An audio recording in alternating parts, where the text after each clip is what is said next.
Welcome everyone to Loud and Proud Orlando. It's July the 3rd, 8:45 p.m. Thank you so much for being live with us.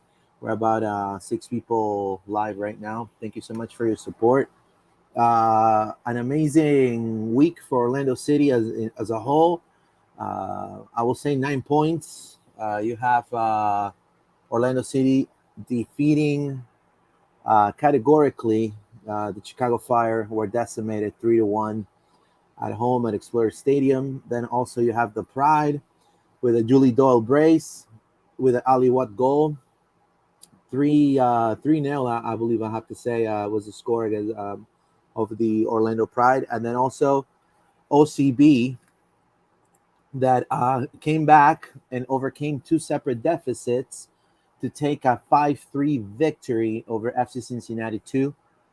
So definitely 9 points on the bag for Orlando. Couldn't be any proud for all three teams. We're going to be discussing what occurred against Chicago. And also Nani and Junior Urso were at practice today. The Junior didn't practice with the squad, but I saw him kind of there with his attire saying hi to everyone. And Nani was just it looked like he's match ready for Toronto. It kind of looked like match ready. Now let's go and get the smoke bombs and get the little big thick cigars, from you know and just say, hey, you never know. With 36 at that level, he's in top shape. If it was me, if it was me, 6 month contract, bro. Straight up. 6 month contract. You can play the Leagues Cup with the kids, enjoy yourself. If you're talking about, you have on the other side of the pond, you have talks about Busquets, talks about Tata Martino, talks about Sergio Ramos. Well, Now, Tata's done. That's right, he's in. right. So imagine that, right? So they're filling up their squad with a bunch of 30-year-olds, right? So It's the old age pensioners retirement home. That's like Miami's vibe. Come on down, retire at Boca right, Raton. Sip Brickell on. Avenue. Yeah, so that's why they're getting Busquets and Ramos and all these guys. They're all coming to go play pickleball in the afternoon and maybe have a nap Bingo. and they Afternoon go to bingo. art class, right? Yeah, bingo. There's so many activities for these elderly people that's why they're interested in Florida, That's I think. right. So let's dive in. John, how are you, my friend? Nine I'm points. good, buddy. I mean, 9 point weekend, right?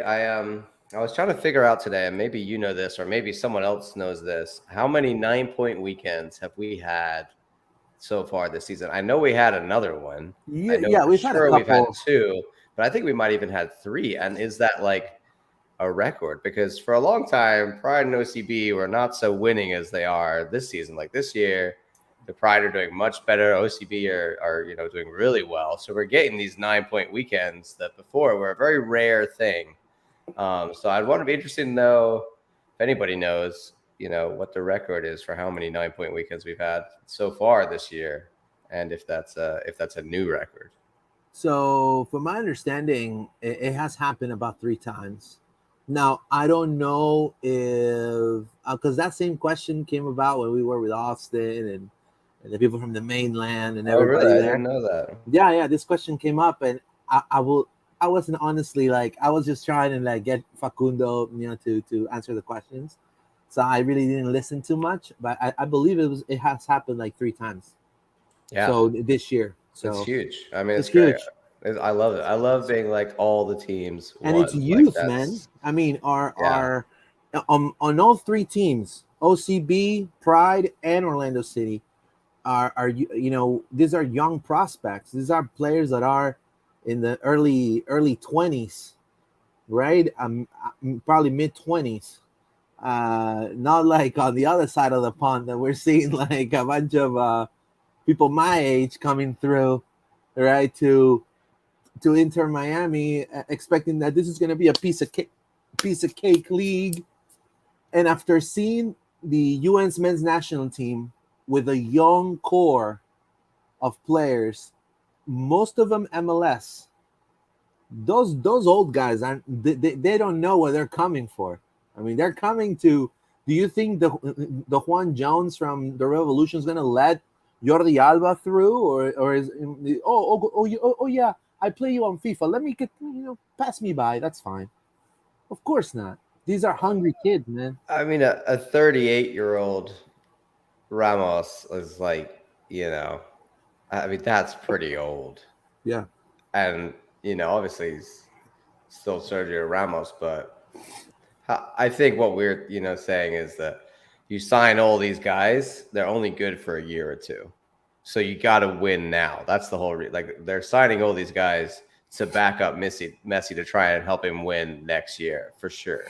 But they've got like 1 year, maybe 2 years where all these guys are still able to run around a field.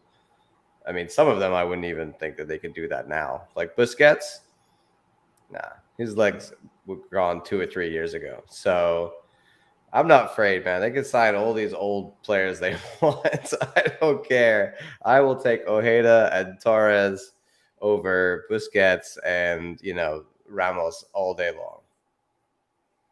Right, right. We're gonna be talking about also a rumor that came out about Antonio Carlos. There's conflicting information coming from Brazil, and I'm gonna be completely honest. There's like about 8 people live right now. The club's not gonna tell you anything.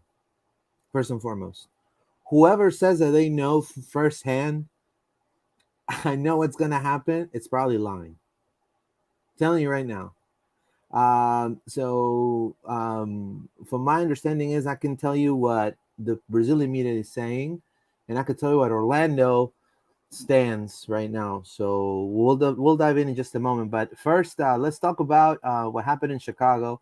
And this night started very eventful because one of our, I mean, I will say the best player, one of the best players in the team, I say Pedro Galese, a consistent player for us.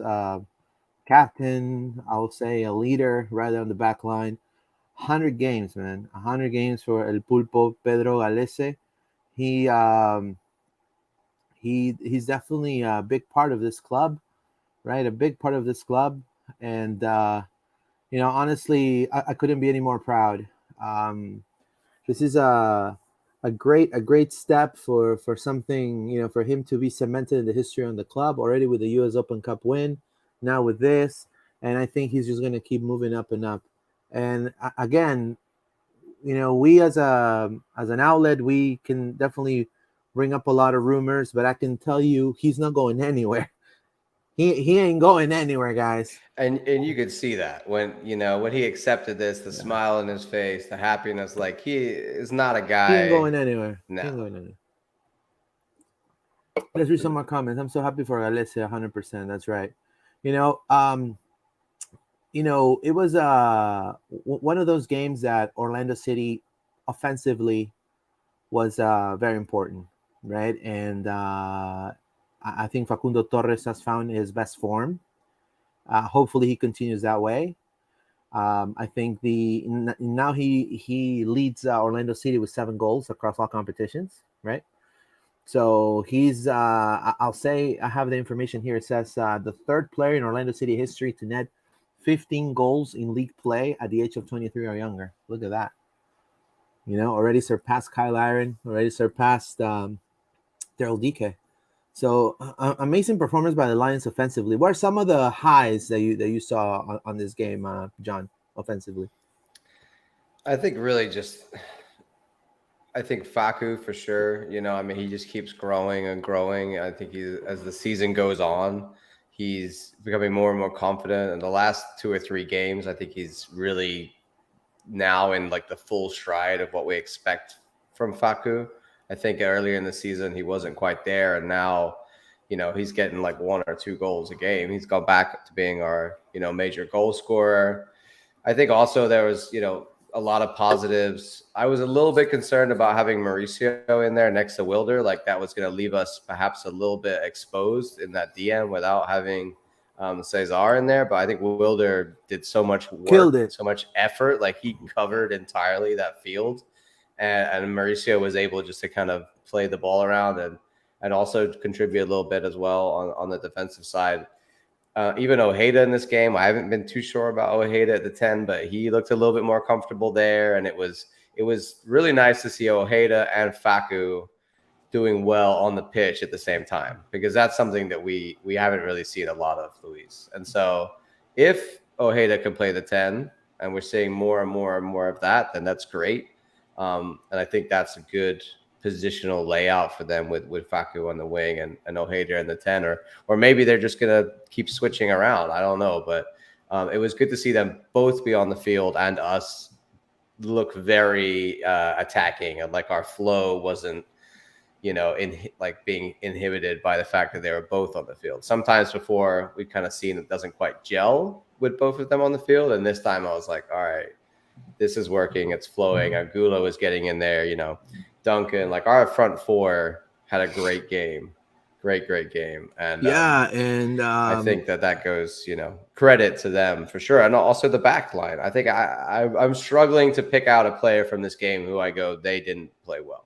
Can you think of anybody who really, didn't have a great game? I think looking at the scores, like Mauricio's getting the lowest, and I don't think Mauricio did that bad, right? No, Mauricio didn't do that bad. I just think it's because he lost the ball a couple of times, and I will have to say that I think because of the Chicago goal, I'll say maybe Kyle Smith. I mean, that was a blatant penalty. He even admitted it. He said, "Yeah, I'm sorry, guys. Like, yeah, that was a penalty." That was to be fair, to be fair, he's had such a solid season. He's chasing the guy, and then he's kind of falling over. The guy's falling over. Like at that point, he's gonna fall into him, and the ref's gonna call it a foul. It's harsh on him. It's not a great challenge. But am I going to beat him up for it? Not necessarily. No, the craziest part of it all, John, is that Chicago paid $8 million for a penalty kick. That's the craziest part. So Shaqiri used to play for Stoke, right? He used to play for my team. Yeah. Back in the UK. So whenever he's out there, I just laugh at the fact that he's the most expensive player in the league. I call him the block or the square because he's literally he looks like a Lego man. Like he's so short and stumpy, and he's running around the field. He had that one opportunity where he was completely open in front of goal, and any 10 in the league worth their salt has to hit the target, and he completely whiffed it over the bar, and then turned around and started to argue with the ref. Like he's a useless player in this league, in my opinion, for being the most expensive player. He's one of the least productive players. Yeah, he's been benched so many times.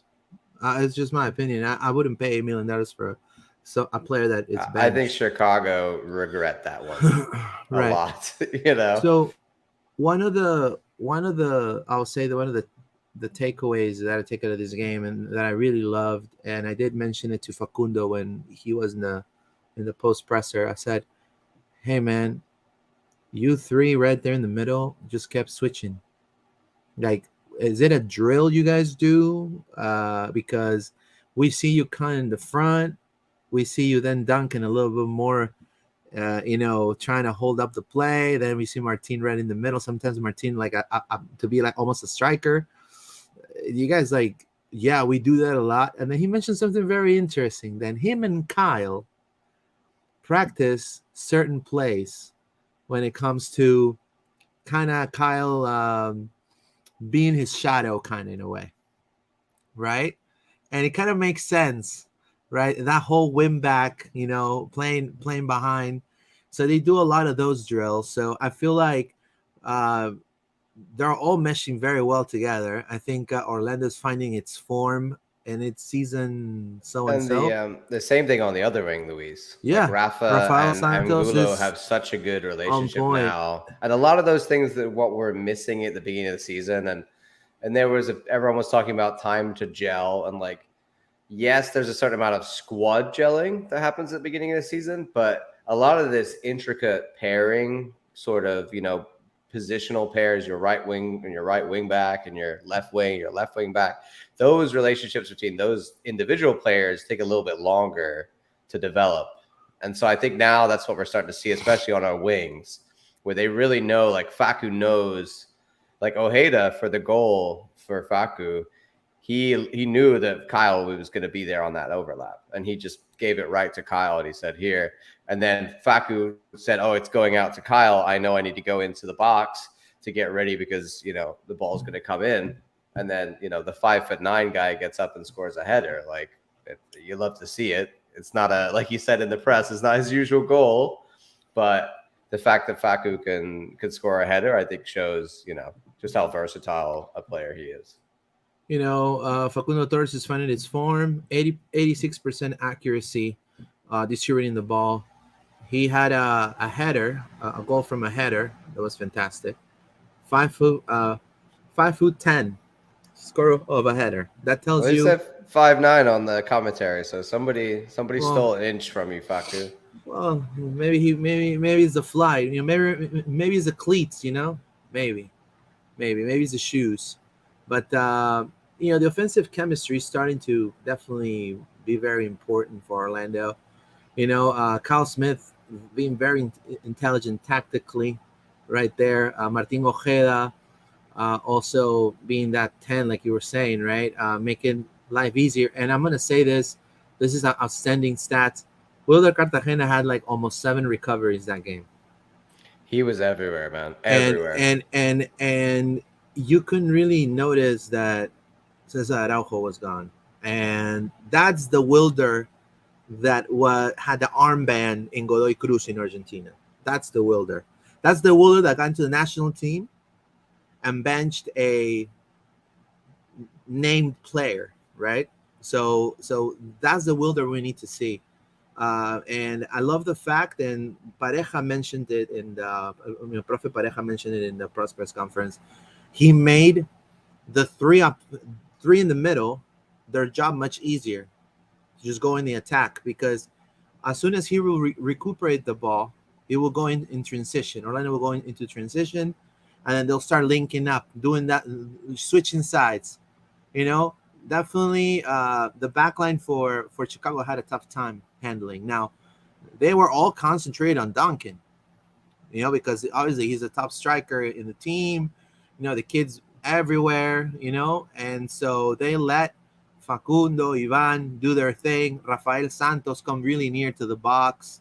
So great performance overall for Orlando City. I don't know if you want to add something else. Yeah, I mean, I agree. I think Duncan now the league knows he's a threat, right? So they're gonna focus on him a little bit more than earlier when they didn't really know much about him. So teams are identifying this. I think it happened with Seattle. I think it happened with Chicago, where they are focusing a lot of that sort of, we got to stop Duncan. He's a threat. But that really only just works better for us in a lot of ways, because what happens is they commit guys to defending Duncan, who's making runs constantly and causing their backline problems.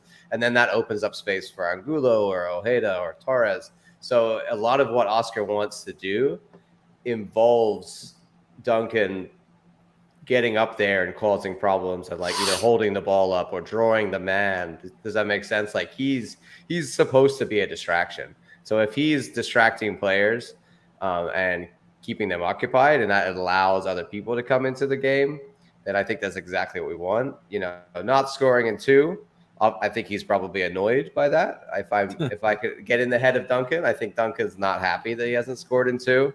So I think he's even more determined that tomorrow Duncan will be really looking for a goal against Toronto, whose backline is perhaps a little bit weaker. Yeah, Mitchell McAllister, thank you so much for your comment. Shakira looks like a thumb. He does. That's right. He looks exactly. Yeah. That's right. He looks like a Lego man. He's a block. Right. He's a brick man. $8 million guy. Mark Rodriguez, gentlemen, great show. Finally, a bit of consistency is showing on the pitch. Who else had more attack equals more goals on the word puzzle of obvious? That's good. I mean, it's so true. The attack is flowing. That game, we especially once Enrique came on, that we just looked so dangerous for that last 20 minutes, Luis. That third goal went in, and then we were all over them. Now, we have another comment here. Joshua Tall, any update on Mikey and Gaston? At the moment, no. They know that they're getting a little better when it comes to their injuries.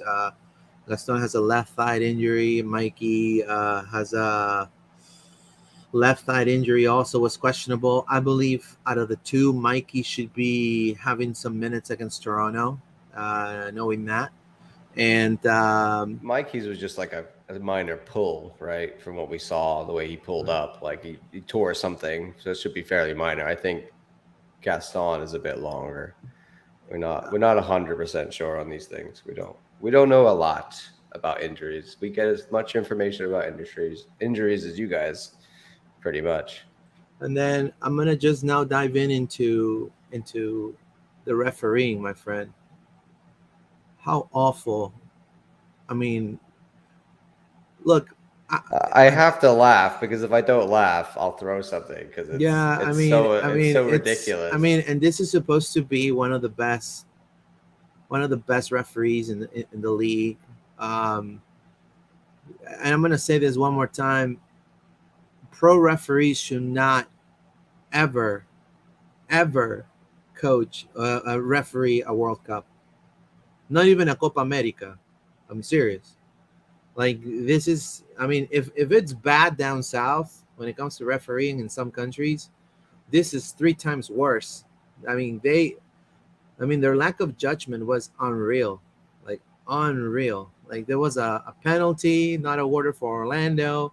There's a couple of things that was just it didn't make any freaking sense. And Pareja was going berserk in the first half. He was like, "What the hell, man!" Like, and he had to actually, tread back a little bit because he didn't want to get, a yellow card or a red card because the dude's like easy to, you know, get people out. And I believe that eventually, that's gonna catch up to pro. I think pro needs to do better. The league doesn't deserve that. It makes us look like crap. I mean that the penalty shout on Torres where he's saying, "Oh, you're looking for the." No, It's the like contact. That's it was a unbelievable. very obvious. I mean, like you know, that's a very obvious challenge. And the thing is, not only that, he didn't call that foul. There was another foul right after that, and then he called a foul against us to go the other way, which wasn't a foul.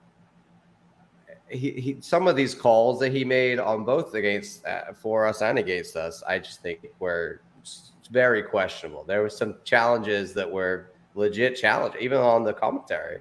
If you watch it back, the commentators are confused. They're like, "That's a perfectly legit challenge. Why is he calling that?" I think he made it about him. That's the way I see it. Is he's one of these refs who's like, "I got to be the guy. Like I'm in charge. It's all about me." Um, and I don't even want to talk about what he did to my boy Dagger in the last 5 minutes because that was some unjust stuff. I tell you, man. Dagger had two perfectly fine challenges, and the ref just wanted to give him a yellow card for no reason. It was ridiculous.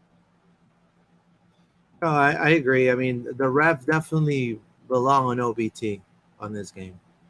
Like And the I'll be honest entire with you. stadium did that chant when it came out of the Yeah, wall. the Like ref everybody definitely. was just like, "Yeah, screw this guy." The ref definitely belonged to OBT. I mean, and the good thing is that usually in Orlando fashion, a slow start, we would see Orlando stumble upon, maybe get a draw out of this, right? It has not happened in the last few games. So, and I hope that consistency stays because this should be a 6 point home galore for the fans. As I mentioned in the last episode, this needs to be a PR for the team and the papi in and papi outs to kiss each other and hug each other and kumbaya each other. Right? It needs to be a moment of embracing our purple culture and love each other. Right? Mano a mano, brother to brother. Right? So, you know, hopefully, and I have full faith that and I think Oscar's gonna come out with the same starting 11, right? Obviously, we're gonna see Cesar back more than likely. We're gonna see Cesar back, right? But Rodrigo Schlegel, I'm gonna say this: phenomenal game for Rodrigo against Chicago. We need to see that Rodrigo for the rest of the season because if we don't see that consistency, to me, that could bite us back tremendously. You know what I mean? Because there are times, and you've seen it, John, that the gaps that sometimes that he leaves when he's running back, to mark somebody, I mean, he definitely completely annihilated Kamara, but it's this game. Let's see what's going to happen against Toronto with Insigne and other players. What do you thought about his performance, John? Yeah, I mean, I was impressed. I think, like you said, he has a tendency to go missing sometimes in a game, or he's just generally a bit inconsistent, and sometimes he steps up too much. I think, right? Like he steps up and tries to make the challenge. It leaves like massive hole in the back line that often gets exploited. But we have seen him a lot up until this game in the 3 center back, and I don't think the 3 center back formation works for any of our center backs. Like, I think he looks more comfortable just playing a 2 center back system that he understands a little bit more. And I think in this game, maybe being on that right side is more preferable to him. Like, we've seen him before a lot employed when Robin Janssen is out next to Antonio and he's on that left side. Just a little difference of having everything on his right foot instead of having to use his left foot. Maybe that is a difference for him. I just think this game, yeah, he looked like what we want him to look like as the backup, but we need him to be able to produce that every time, and I don't know what you thought about Antonio being out for illness. Do we think that's an indication that maybe there's more to this rumor of him potentially going to Fluminense? I see Joshua Tall left a comment about that as well. I'm going to be completely honest. The truth is this. He has a contract with Orlando City until the end of the year with an option to renew for 1 more year, right? A year plus an option. So I wish I could say it in Portuguese, but Fluminense, you have to respect the MLS. Fluminense, this is not your turf, my friend. This is not a league that you can do, that you can go and bring your jersey and show it on people's faces. We also have a jersey. We also have a stadium. We also have a fan base. You have to respect and be a little bit more respectful. It's mainly the media. I wouldn't say the club itself. It's just mainly the media. It doesn't surprise me because I get that every freaking day at 10:30 in Ladre el Fútbol, my other podcast. There's no respect for the MLS outside the MLS. So Orlando has all the right to abide by that contract. If Flu wants to get the player really bad and the player doesn't really want to play, then that's something that has to be handled behind closed doors. And more than likely, they'll have to pay something, right? Because he's under contract. That's a fact. He's under contract. Now, what's Brazilian media saying?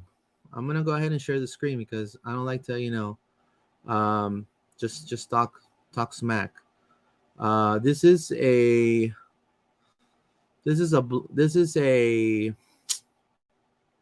Netflu. This is like a website, kind of like the mainland, but for Fluminense, right? I want to say hello to Michael. It says Orlando City gives a deadline to sort out situation with Antonio Carlos, who he has already asked for his release. That's what he says.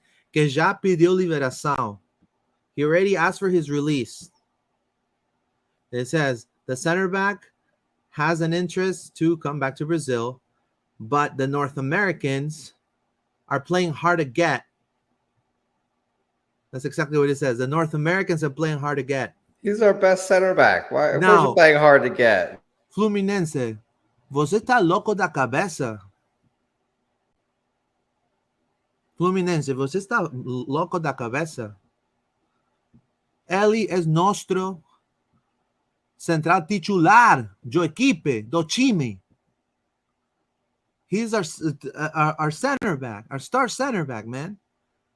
Now, like, really? We cannot. So we're going to have, oh, yeah, Fluminense, thank you. Thank you so much. Here you go. You want it on a bowl? You want fries with that? You're not gonna find a team that's gonna just give away a player. But that's what the press says. I'm speaking with facts here. You know, he's saying that right now he defends Orlando City. He's definitely more distant, staying with us. Lancenet, which is another website, pretty respectable over there. It says that the Americans do not want to liberate him, right? Because they have plans to renew his contract in 2024 with him, right? So, this is something that they're saying, right? That they're saying that they're not allowing pretty much Antonio Carlos return to Brazil, right? And then the player has a contract till 2023. That's what they're saying. Now, there's other news that have come up, and I'm gonna put Twitter because this is what I have right here. Here we are. There's hold on, I had it right here. Come on, man. Oh, right here. It's so much stuff, man. It's so dramatic, dude. They make it so hard. It says these big clubs have so much, like Fluminense is a massive club, so they have so many reporters just on them. So there's conflicting reports coming out and all sorts of things. According to Tricolor News, and let's see who they are. Okay, so they're they're kind of like us, like they're another Fluminense news outlet. They're a news outlet. They're saying that Orlando City promised a response for Roberto Carlos tomorrow. For Antonio Carlos. I'll take Roberto Carlos. I'm thinking about the beautiful game right now. He is right here. Orlando City prometeu dar alguna resposta por Antonio Carlos. So Orlando City promised to give a response for Antonio Carlos tomorrow. And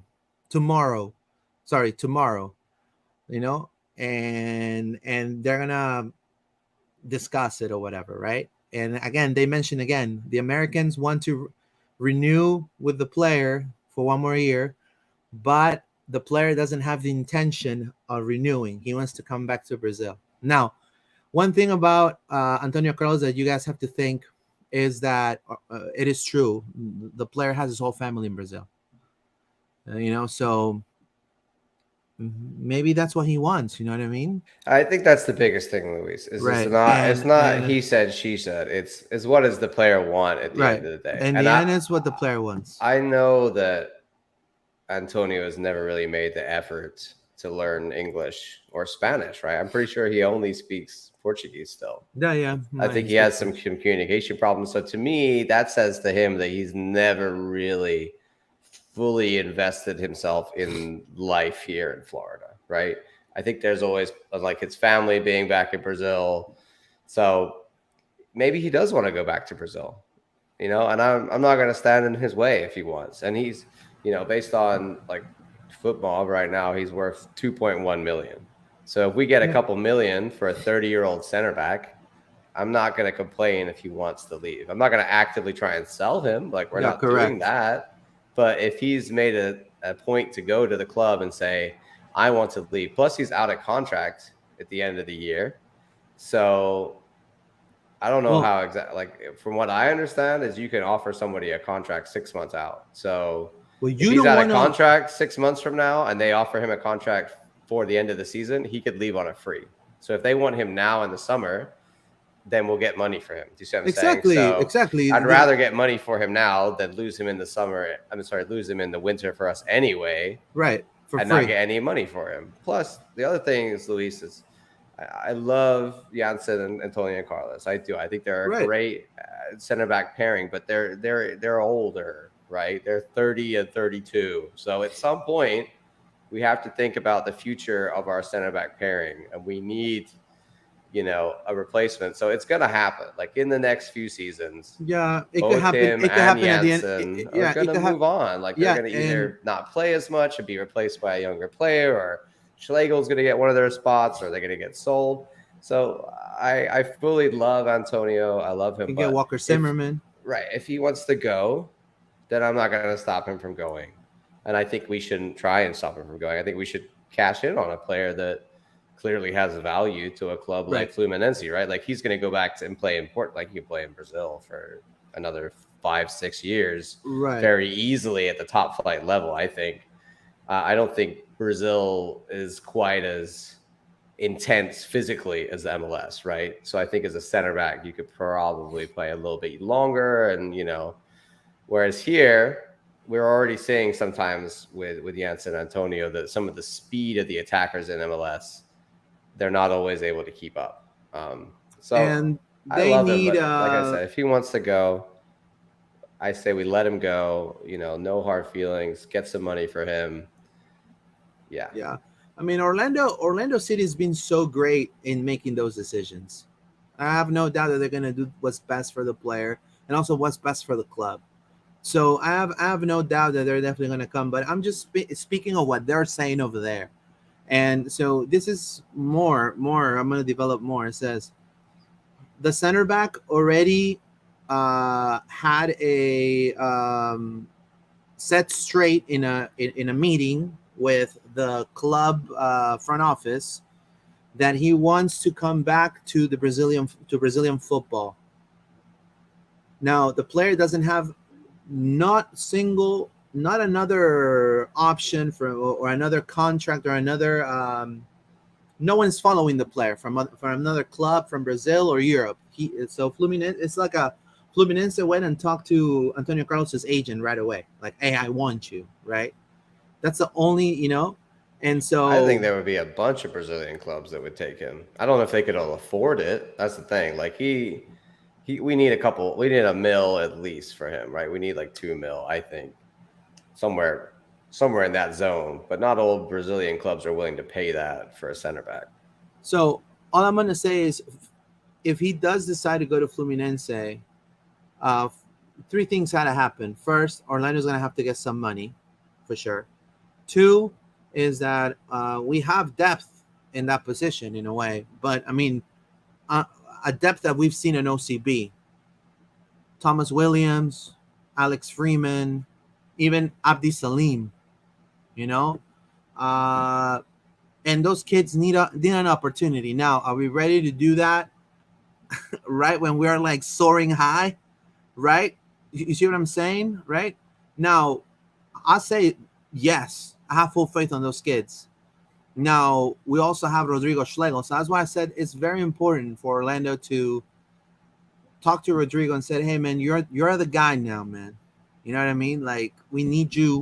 We need this Rodrigo against Chicago every single game." And that's why him being out with illness Right. is, I think, almost too Convenient. Yeah, it's like too on the nose for it to be like, okay, and he's out this game when he's not on the injury list that came out a day before. Yeah, he was saying hi to kids. He was So saying hi to at kids, some signing point, autographs. Oscar's gone. Okay, well, if you want to leave, then you're not playing, right? I think that's kind of what we're seeing here. I hope not. Maybe he was just injured. Hopefully. I would love to keep until the end of the year, but I would love if to we keep risk, him- like I said, if yeah. we risk losing him for no money, then Luis has got, Muzi's got to sell him because that's just good GM. Like that's what you do. We paid 1.5 million for him, according to Transfermarkt, back in January 2021. He was on loan first, for a year in 2020, but we got him from Palmeiras for 1.5. So I think if we sell him for anything less than the 1.5, then that's not value to us, right? So I'll take him if he wants to go now in the summer, then 2 mil, and if he's keen to leave, let's take the money and promote Rodrigo if we feel confident in that, or maybe go out and spend some TAM and GAM and Monopoly money on an American center back. I wouldn't be against getting somebody in who is a proven MLS quality center back. Why not? So tomorrow, according to Brazilian media, we should know some news. According to Brazilian media, I would take it with a grain of salt. as it says. But completely different from the Pedro rumors. Correct. The This Pedro is rumors were like, nah, there's nothing there. no the Pedro This very much rumors. could be I true. mean the Pedro rumors, and I mean I'm gonna I guess reveal some myths here. So obviously you don't want to just say things because you see it on the internet. Like there's a very well like the rumor that came for Pedro for Getafe came from a joke troll website from Peru that they make fun of sports journalists called El Futbolero. And so they talk about how this Peruvian player is going to play in Real Madrid, and they make this whole real story, looks like a real story, very nice editing and everything, but it is fake to cause buzz. And then, because these are top people that they downplay our what we do as journalists or communicators, right? Or people that podcasters. They take everything to be a joke, right? For some people it's very serious. I take it 50-50, you know. But it came from that site saying, and this is the same site that says Gales is going to Leicester City about last in the beginning of the year. Gales is going to Leicester City, right? So it was a bust there. And it's like that. But this right here, this is true. So when it comes to the rumors for Antonio Carlos, it's very, very well documented, and the club has agreed that they want him. Fluminense has said that they want him. So we'll see what happens. I mean, Fluminense is a big club in Brazil. They're not the biggest club, right? But they're a big club. They're contending right now in Copa Libertadores. Not playing so well, I would say. So. You would expect more from a Brazilian club, but they need that defense, solidity. And I think Antonio Carlos definitely could bring that to them, right? But they're gonna have to pay a price for it. For sure. Yeah. So going back to the game, I want to talk about Enrique and his fantastic. His awesome goal, and also I want to talk about in the context of what that means for another striker.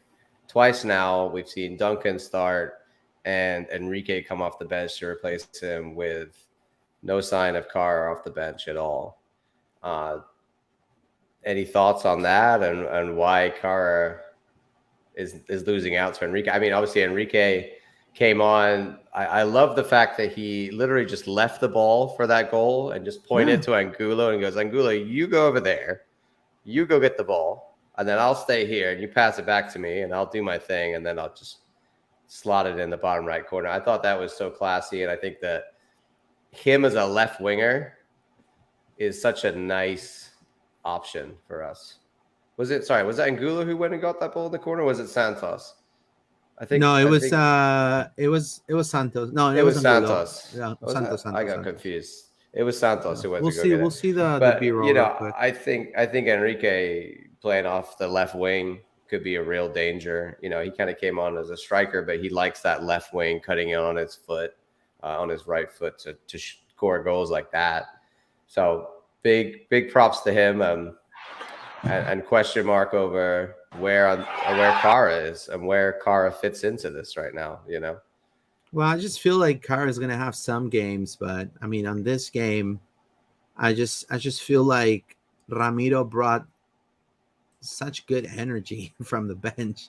Like that's exactly what a change of pace of the bench player does, and I think that's benefited him tremendously. And because I believe he speaks the same language as the three in the mid, just made it much easier for him too, that's why you see him like telling Angulo the positioning and maybe Facundo to do this and that. You know what I mean? It was good to see that from him, and he's done that in Banfield. I mean, he's been a really clinical player. Yeah, I mean, when we signed him, I thought this is a great prospect. And I think now we're starting to see a little bit more. Like he's learned the league a bit and he's getting more confidence. And, he's scored a couple goals now. So he is potentially the guy that I always want to bring off the bench at Yeah, some right here, point, look, look whether at that. he's playing, left wing or striker. I think at some point in the game we should bring him off the bench because he causes problems.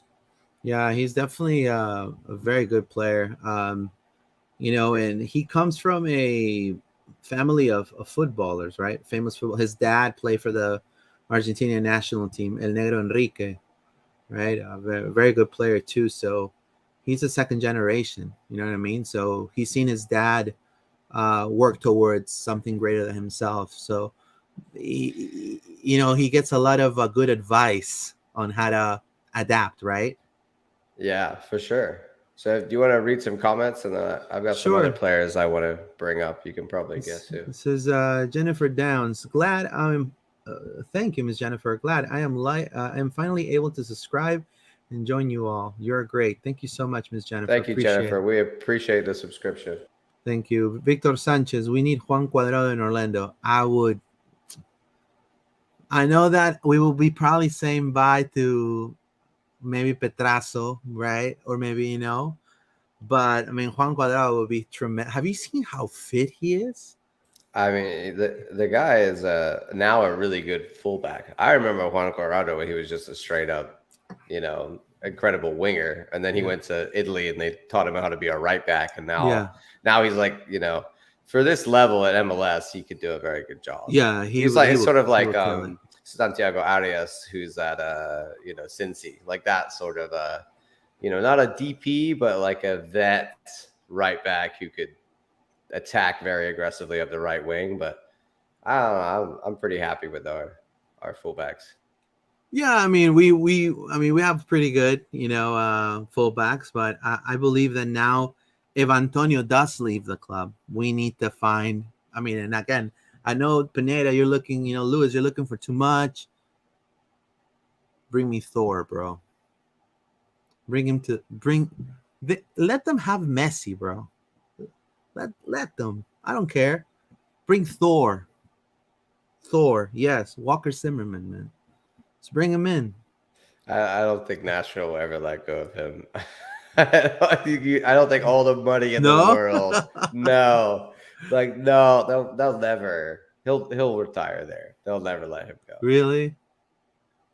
No chance. Never. Oh man. Like you would have to spend like 10 mil on a center back or something like Tim insane. Ream. Too old. Or look, here you go, and then you kind of so it will be a 1-2 punch. Somebody has been shunned in Europe that's looking for another, is looking for another opportunity. He's being linked to going back to Peru. Hopefully that doesn't happen. But Alexander Callens, ex-NYCFC center back. You know who I would try? I would see now that Miami are signing all these players, they don't have any money for Kamal Miller anymore. Oh, to bring him back? Well, Kamal, like a lot of the reason that trade will happen was the money moving so that Miami could get the, fake money available so they could sign Messi, essentially. Like that's what it's all about, to buy down player contracts. So that's why that deal happened. Also, he wanted to come back to Florida because his family was here. So I'm like, you don't really like Inter Miami, Kamal. Like, come back to Orlando, buddy. Like, we'll open you with open arms.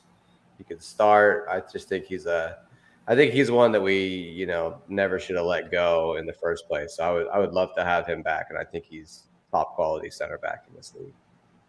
Yeah. So let's read some more comments. This is glad. Okay, thank you so much, Ms. Jennifer. Any word on why Nani was training with the team today? All right, for what I know, and I want to give say hello to Alonso. Alonso told me that Nani is on vacation, and Nani stays fit. He doesn't stop working. He's a workaholic, and he asked if he could train with them. Like this has happened before. Yeah. Other players. Ex-players come back. Yeah. And the club accepted. The club said, yeah, sure. You know what I mean? Now, we are in transfer window, probably getting ready to transfer window. Now, he had an Australian spell. He's still 36 years old. We have another team down south trying to make all these moves. We already have a young core. We have a youth system. We have an academy. We have a good coach. My understanding is, look, if they want to give 95 a 6-month contract, dude, I'll take him. He's gonna teach a thing or two to Facu to be more poised. I think a few things. One, he'd have to be on very little money to make right, it like. like But I Pato think money. I could see him being cool with that. Like he might just want to Yeah, play for the yeah, sake of playing, right? And he likes it here, and he has a house here, so it could be easy for him. The other thing I think is that we only have one roster slot available. So, and I'm not even sure if we have an international slot available. I'd have to right. look into that, to be honest with you. So it might be a little bit, we might just not be able to get him Wishful even if we thinking. wanted Wishful it. Right. thinking. Yeah, for sure. But hey, if we could get him, I would take him for 6 months to come off the bench to sub in for some game. Yeah, I would. I would do that. Right? And that's Wow. like, I'm very, you know me, Luis. I'm like, Yeah. sign youth, play the kids. Like, Yeah. that is my whole MO. But I would take Nani for 6 months. It will definitely add 10,000, probably about 10,000 more seats in Exploria, maybe, or maybe no, 5,000. I'm being too positive. 5,000 more seats. So instead of playing with 21,000 each weekend, maybe we can play with 26, 27,000.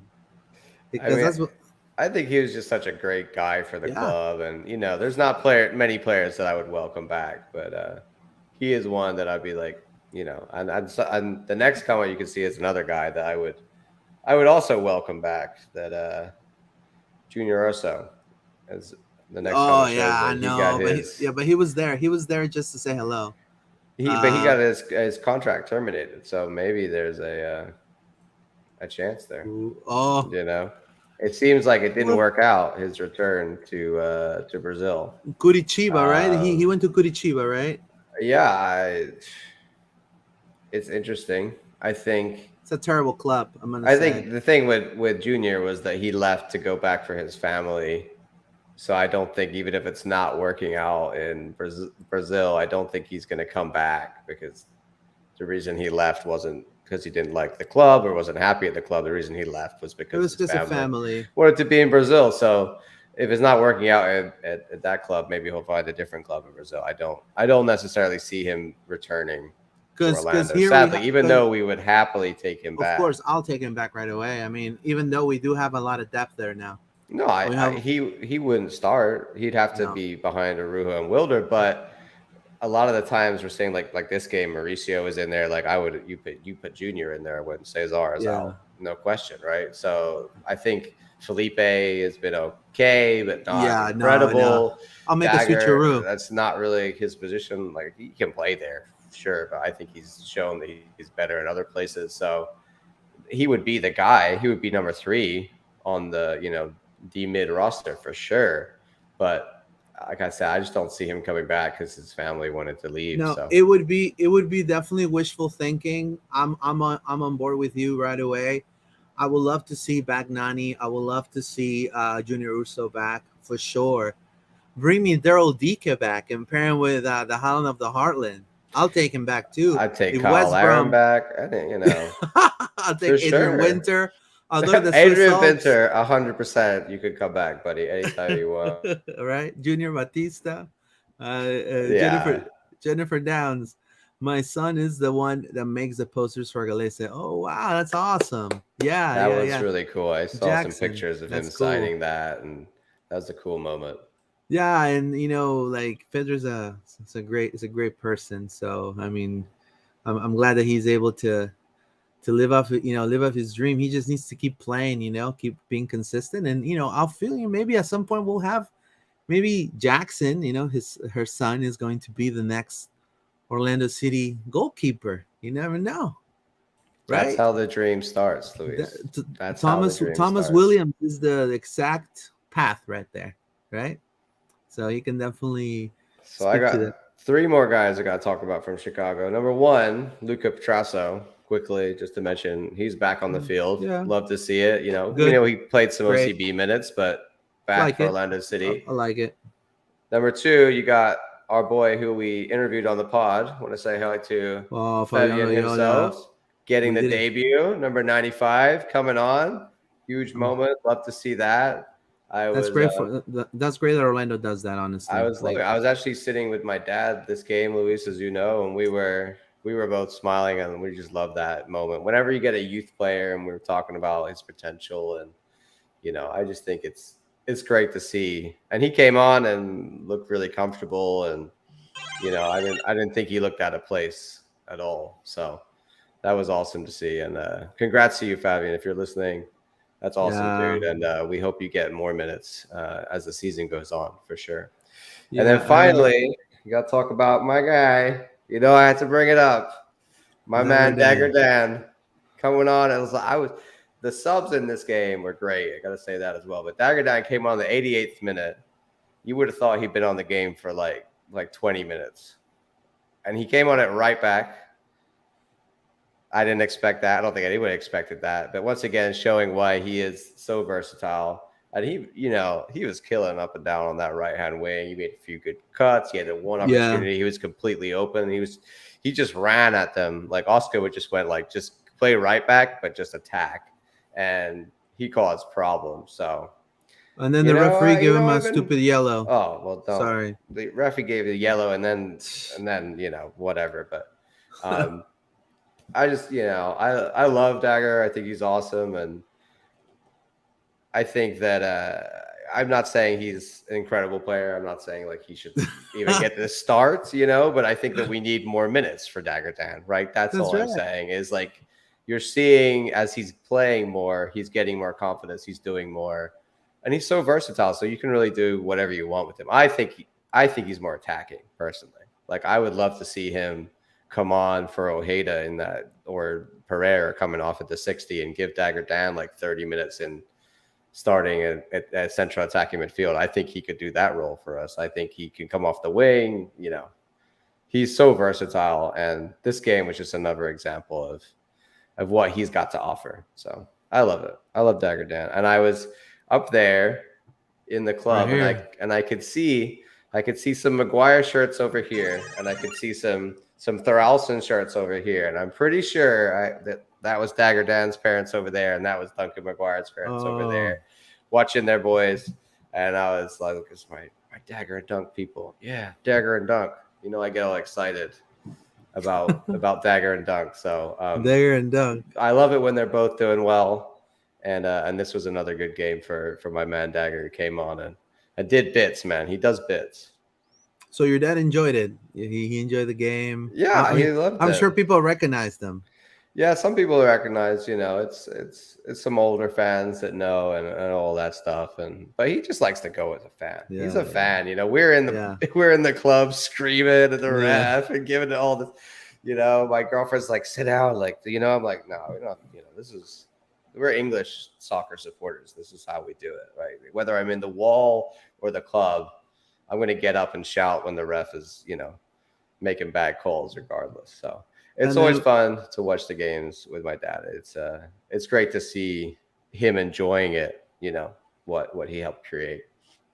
Yeah, it's fantastic to see the growth, right? And now, it's an actual, it's a club, man. It's like living the Ted Lasso live in real life, the Wrexham live in the real life. And that's the moment with Fabian. Right. It's all about that. It's just hey, look, here's another. And the academy, there was a lot of effort put into the academy when he was there. And now you're starting to see some of the fruits of that. So it's all of this sort of it comes full circle, that hard work done equals eventual results. And moments where Fabian comes on are just the quintessential moments that make you realize look what this is in this amazing club that we have. And I want to add, we did a giveaway. For 2 tickets, 2 club tickets. If you are an LPL subscriber, thank you so much for participating. If you're not, or you're just watching, spread the word and subscribe to the channel. Subscribe to all our social media accounts, because we're going to be doing more giveaways coming up. Luis, I got some breaking news for you, buddy. All right, breaking news. Can you guess what the breaking news is? No. We've got 2 more club tickets for tomorrow night's game. Wow. And I was saving it to surprise you on the pod so that we could announce it here, and then we'll post it on social media, and everybody can do another retweet for us, subscribe, and we'll get you guys submissions in, and we'll draw it late tomorrow afternoon so that you guys have time to submit, and we'll get 2 more tickets for the West Club, sponsored by Scott Lloyd and his commercial real estate agency once again. So thank you, Scott, for that. Thank you so much for Scott Lloyd. And we did a ticket giveaway for Orlando Chicago. We're gonna be doing one for Orlando Toronto. So we posted on Twitter and we posted on Instagram, and we also posted on our wall section on our YouTube channel. But Twitter will be probably the easiest. Just subscribe to our channel, retweet the post once we post it, right? And follow us on Twitter. So it's pretty simple. It's 3 steps. And then you'll get the chance to win. We'll do the drawing tomorrow by noon or 1 o'clock. No, we'll make it later. Give people some time. A little later. Okay, Yeah, we'll do it a 'cause little we're- later. We're a little last minute. Just see our social media. Spread the word, because we're gonna be having more giveaways. And then Not only for Orlando congrats City, but also to for Orlando Pride. CJ Schaefer, who won the last Yes. tickets. I wanted went to in go the ahead club. and show. I want to show the pictures he took. He sent me the pictures. So That's awesome. here's where CJ was sitting right here. This is a picture of him and his friend that they went to the game on the seat. So that's CJ, right? CJ Schaefer, right? Want to say hello to him. And thank you so much, CJ, for your support. And I'm glad that you enjoyed a 3-1 win of Orlando City, right? At home. A well-awaited, deserved win for all the fans, right? So that's great. That's great that we're having. So subscribe to our channel, guys. Subscribe to our channel. Spread the word. And you were talking about Fabian Loyola, right? At some point, I thought. Remember how I told you? I think I jinxed the guy. I jinxed the guy. We didn't think he was gonna get the debut ever. Yeah, I was like, shit. I just think I jinxed the guy because he hasn't really started much after he had the. But we've seen some debuts and then not seen them again. Like Alex Freeman, I thought this game was going to be brought on. I mean, I was surprised. I love Dagger coming on, obviously, but I thought Alex was going to come right back for Kyle when he got tired. So I would like to see, while Mikey's injured, Alex get a couple minutes. Also, Granados came up for a game, and Juninho came up for a game, and we haven't really seen them. So Fabian getting the minutes doesn't necessarily mean we're going to see him consistently, but at least it's just breaking that one, get that first appearance out of the way. And the cool thing about it, and Oscar said it, was that these are kids that are seeing fruits of their own labor, right? So there's they're training with the team. They know the first team because they train with them. Majority of them do, and they face them in training and things like that, and then they go step by step. And then when this happens, it's like a graduation ceremony, pretty much, for them, right? It's a rite of passage. You see the picture with him holding the ball in the locker room. Yeah, it's amazing. It's amazing. It's a great feeling. It's definitely a great feeling of accomplishment, and I'm glad that Orlando has that, right? I mean, that's something to be so proud of. Such a positive thing, while you have other teams talking about, bringing 35, 38-year-olds to the league, we have young Fabian Loyola, 17 years old, a whole life ahead of himself. And this is why there's so much speculation about us not doing anything this transfer window in terms of bringing players in. Like, maybe if we lose a player, we'll have to replace them. But the plan is to just promote these guys. And we don't necessarily need to go out and find talent because we got talent ready to go, start getting some minutes from OCB. Right. I mean, I feel like we can find 1 or 2 names, right? Not necessarily a striker. I would love a striker, but, good names. But we're not going to build a team of stars. I mean, this is not the Miami Heat when LeBron was there. This is not the Lakers in 2020. This is, we're talking about, we're proud of our culture, built, not bought, proud of what we've accomplished when it comes to front office and communications and academy and how we carry ourselves as a club.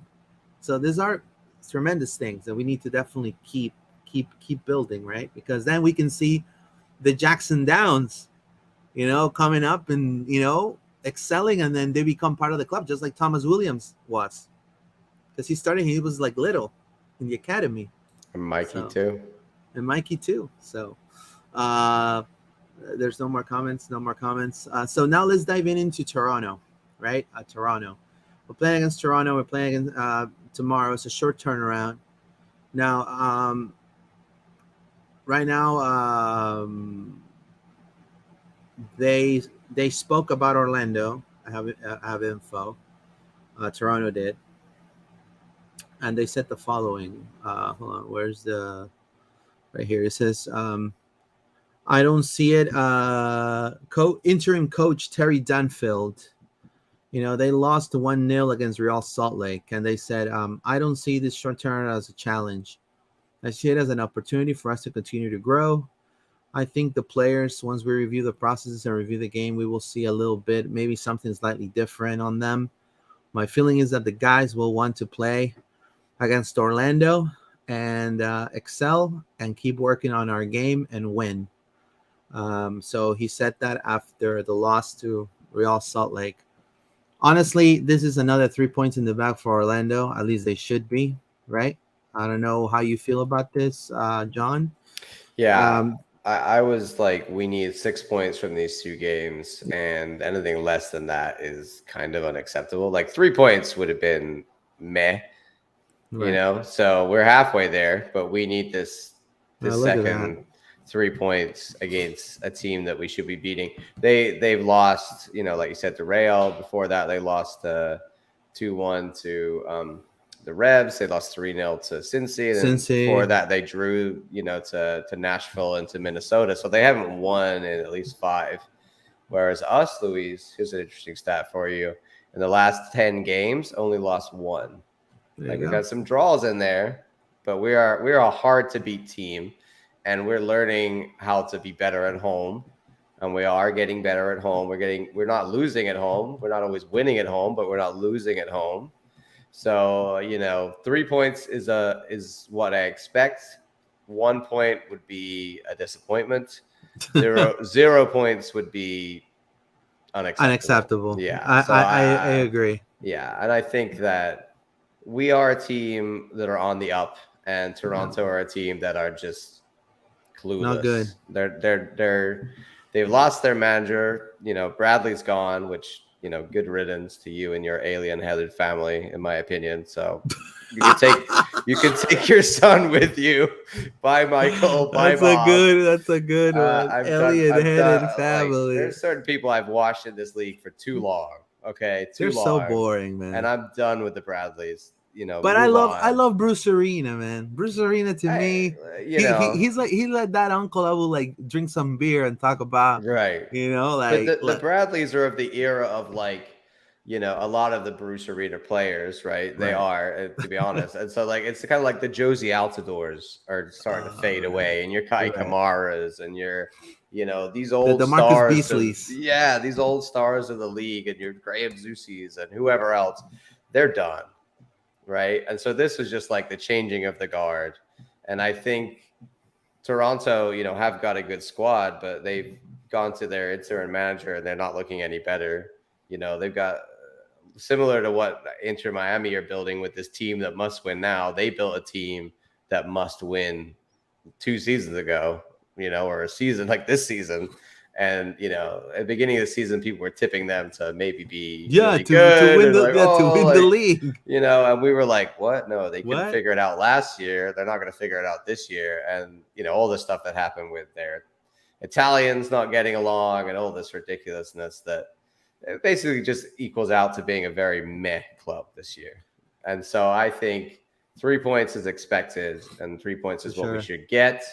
The tight turnaround doesn't matter. I think our squad is so deep, and I think that we've got such quality and depth like we've never had before that you could make 2 or 3 changes, and I still think we'll be able to win the game. You know what I mean? Like I don't see us suffering if we have to make changes. And I don't even think we will really have to make a lot. But let's talk about the lineup, and then we can dive into that.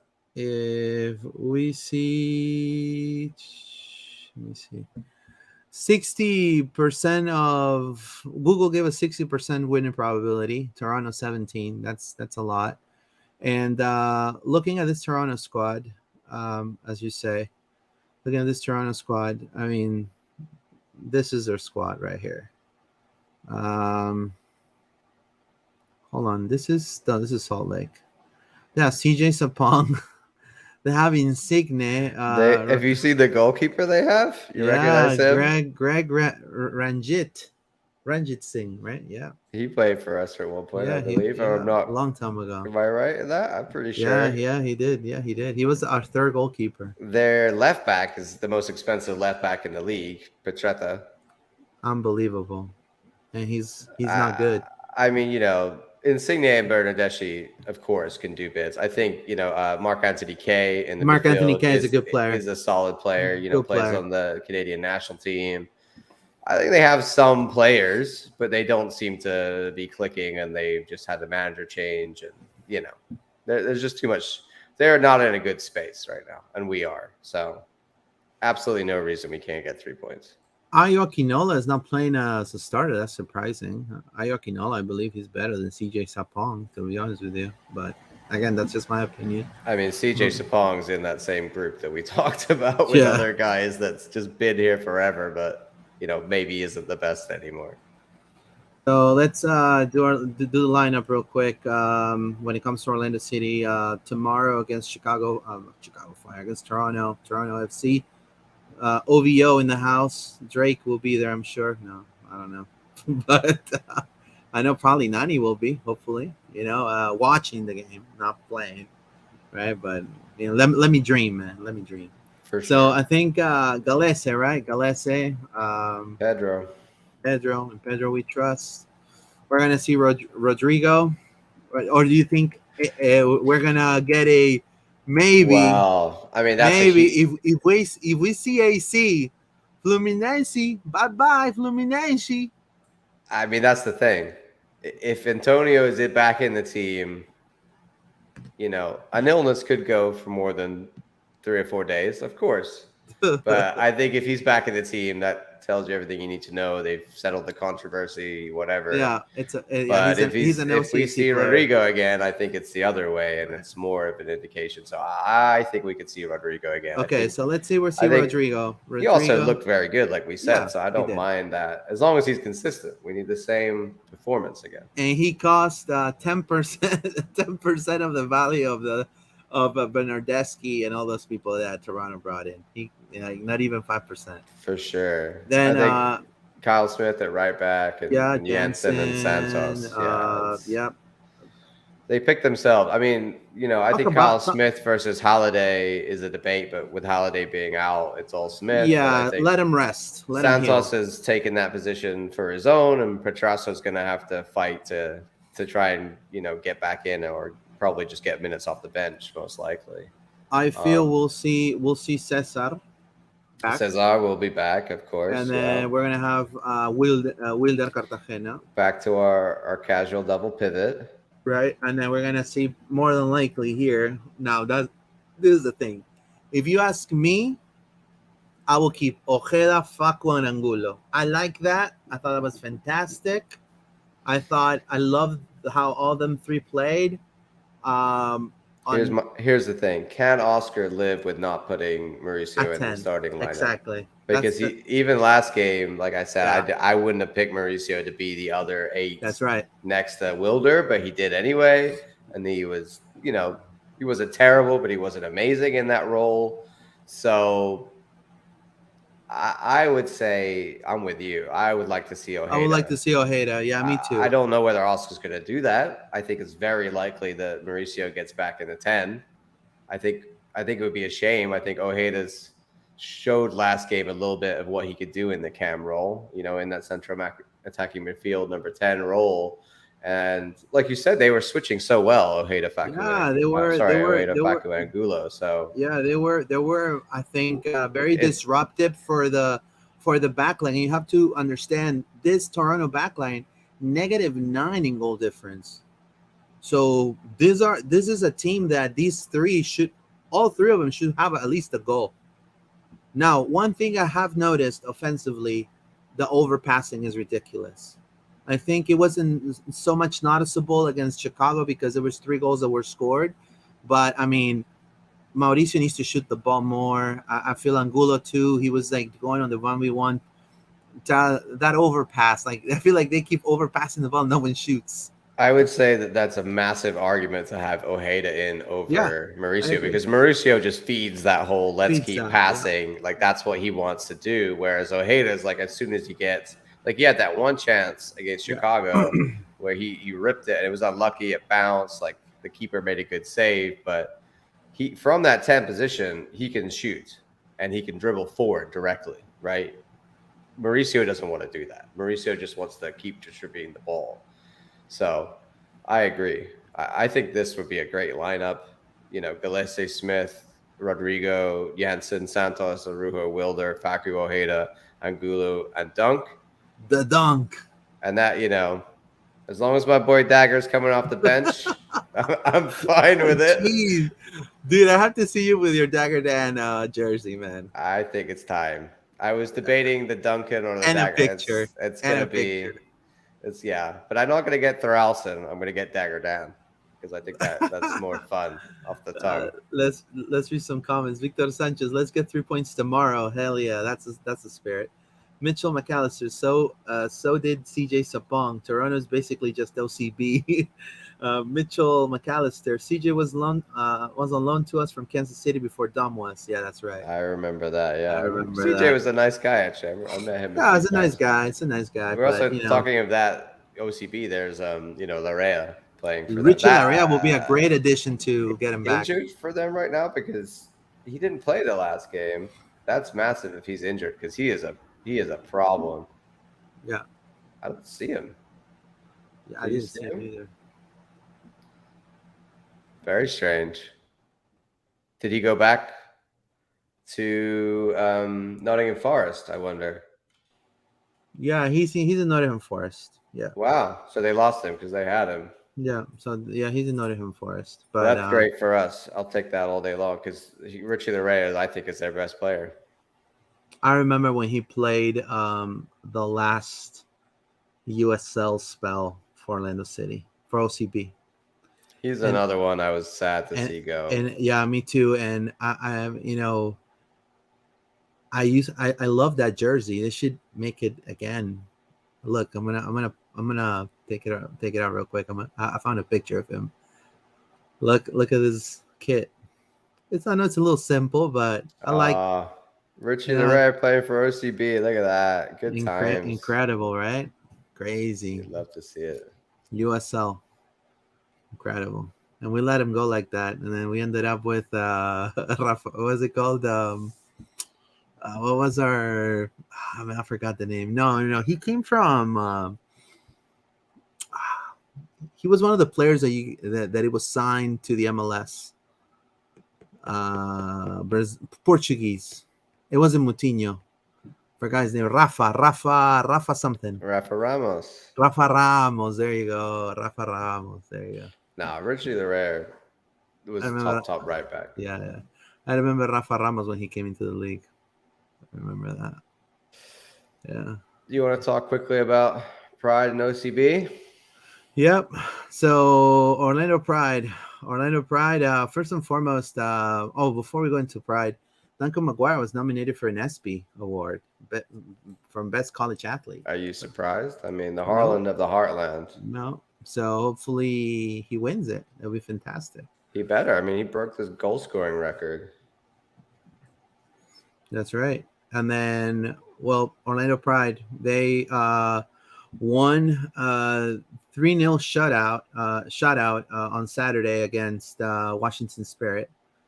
Pretty much they handed Washington's first home loss of 2023.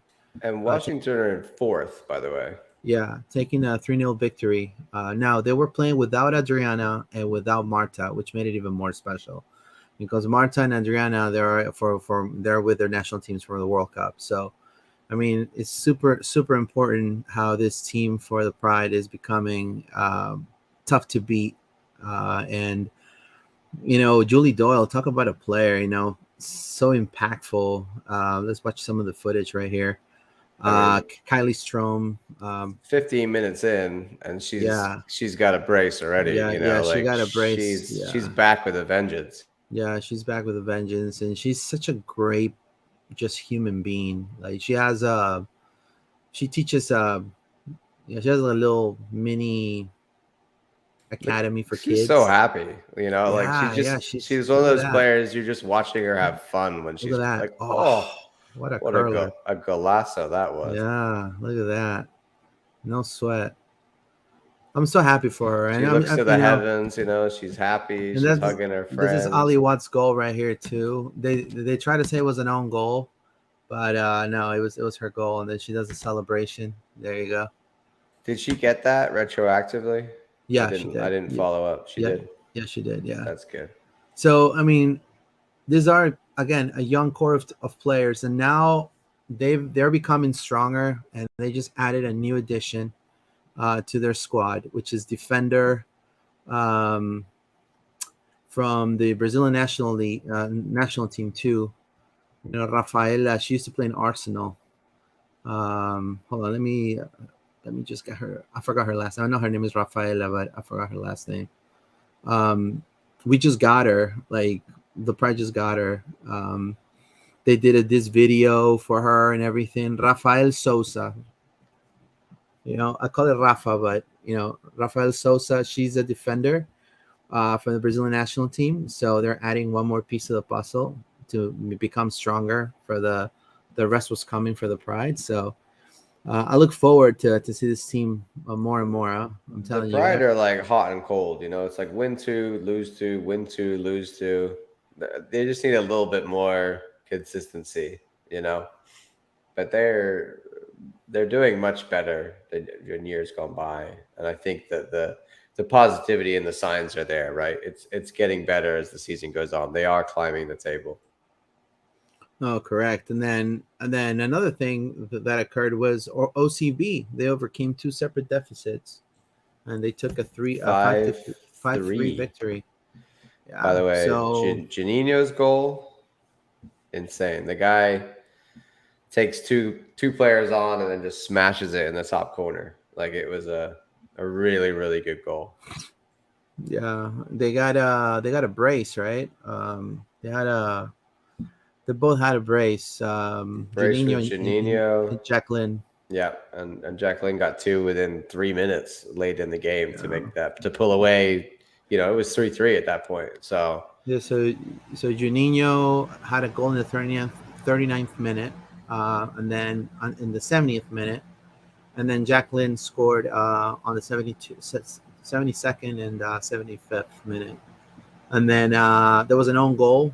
Juninho was driving through the area, and then he found Franco Perez on the left flank, and then Perez just whipped in across the bounce of a pair of Cincinnati defenders.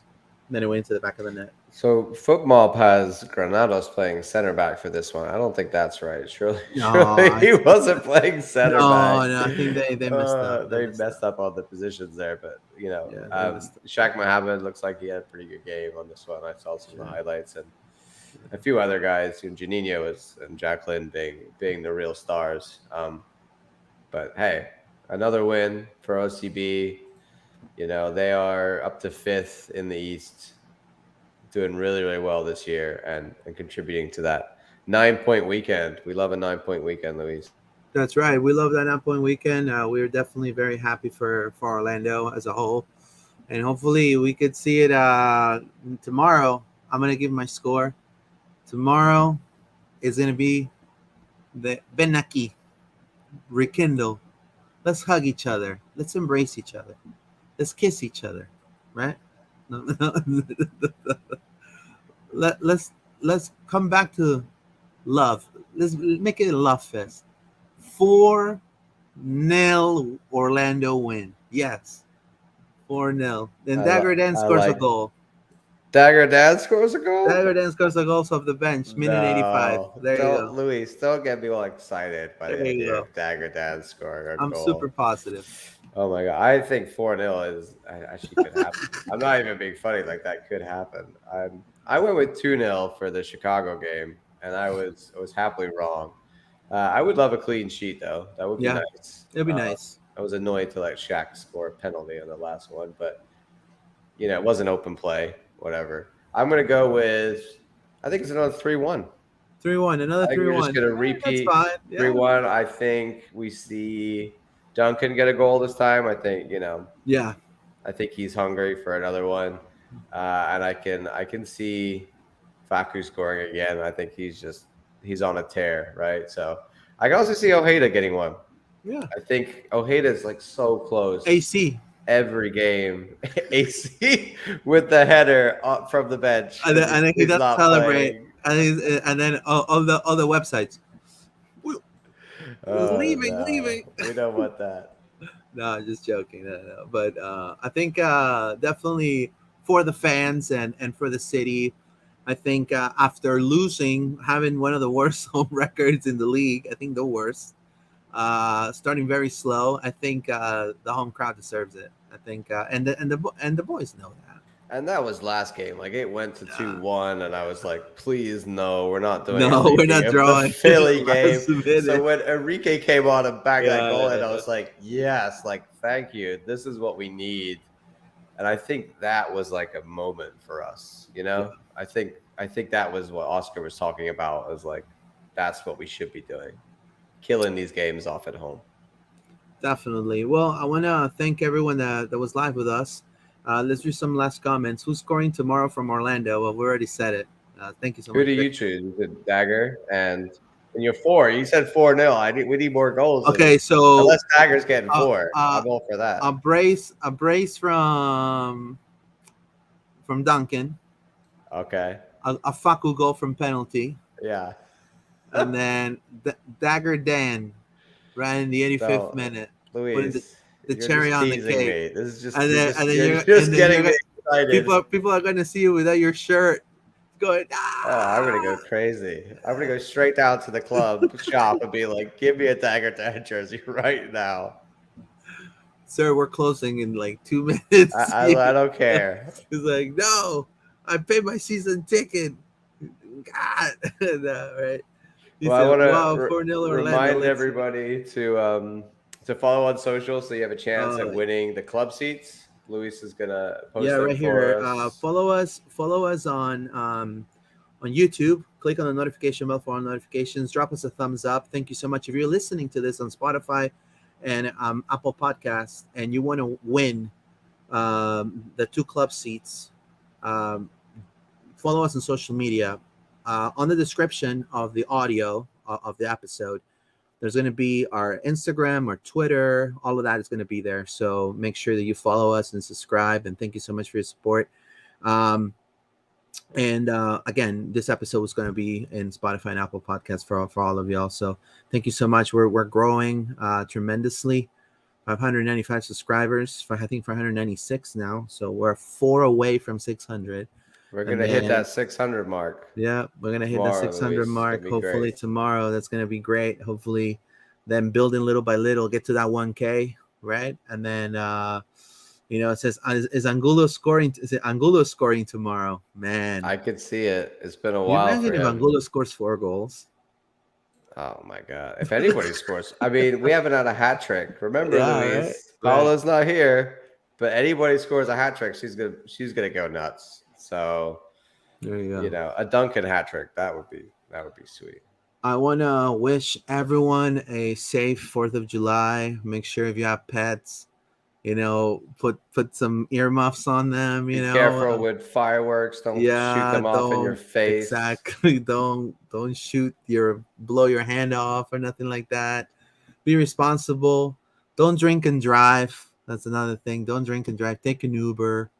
Like that's probably what I'm gonna do. And just enjoy It yourself. should be a great game, Luis. I'm excited. I'm hoping for a big crowd. It's always hit or miss on the 4th. So hopefully people are in town and we get a big crowd. Loud and Proud Orlando will still cover and give you all the insights for the game. We're going to have our photographer George on site taking pictures. I can because of family obligations. I already told the club, but you know, it's just we're gonna be in the post press conference as well through Zoom and things like that. So you guys still gonna get the info. So from us. So thank you so much for your support. And vamos Orlando, let's win. Thank you so much for Vamos, your. Orlando. Thank you guys. Have a wonderful day. Happy 4th.